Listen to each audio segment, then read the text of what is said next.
This is one of the maybe one in 100 years crisis that we see come, and it came, I think, quite unexpectedly, although the signs were there, but not too many of us saw it. And I think the question, once you've gone through this crisis as an educator, is what are these really lasting messages and lessons that you want to deliver to the classroom?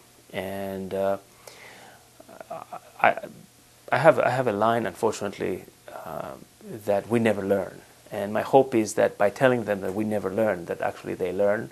I don't know if that's successful, but the hope is that by trying to dissect what happened and try to put some framework around the events, that basically leads to some understanding, of the issues, and issues that I actually, quite frankly, see that can occur again, because it's wherever you have human element and human interactions, you could have crisis, and so some of the things I think that are important to put in a course like this. First, I think in some ways we had forgotten how important banks are. And I think my effort in designing this course, this financial institutions and markets, is to bring back the focus to banks. Try to understand what they do, what they ended up doing, and why.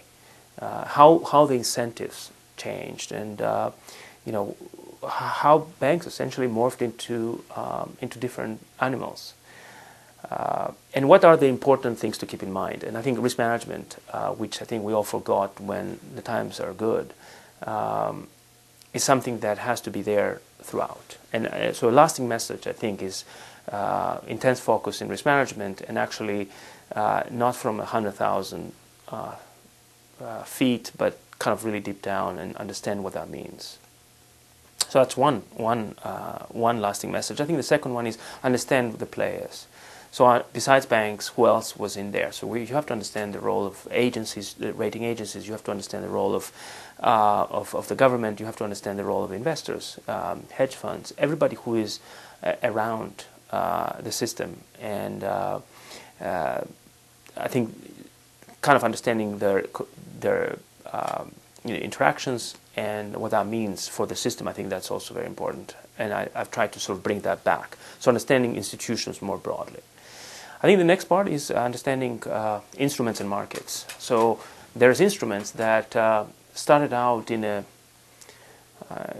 very benign, in a great way. I told my class actually that when the doctor tells you take 2 pills, and you take 2 pills, you're doing great.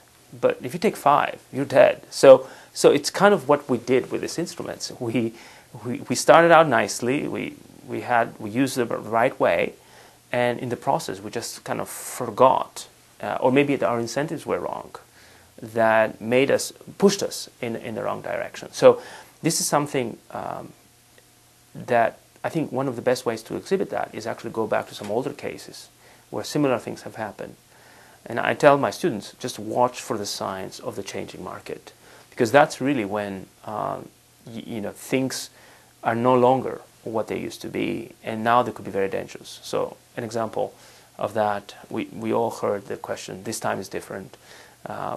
When you hear that, that's really dangerous, so don't believe that. And then to quote Ken Rogoff's book and Carmen Reinhardt's, this time is different. But the truth is, this time was not different. And another I think important lesson out of this is when we use assumptions in our models that may very well have been tested in the past and have been very reasonable because they've been there for the last 80 years. So for example, housing was regional.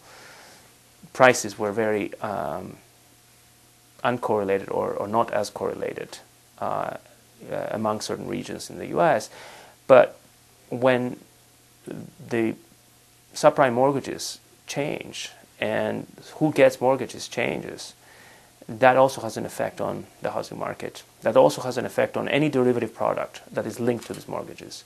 So you have to really understand how the market is changing and what that means for risk and what do you do. And so these are kind of some of the messages that I've tried to incorporate in the design of the course.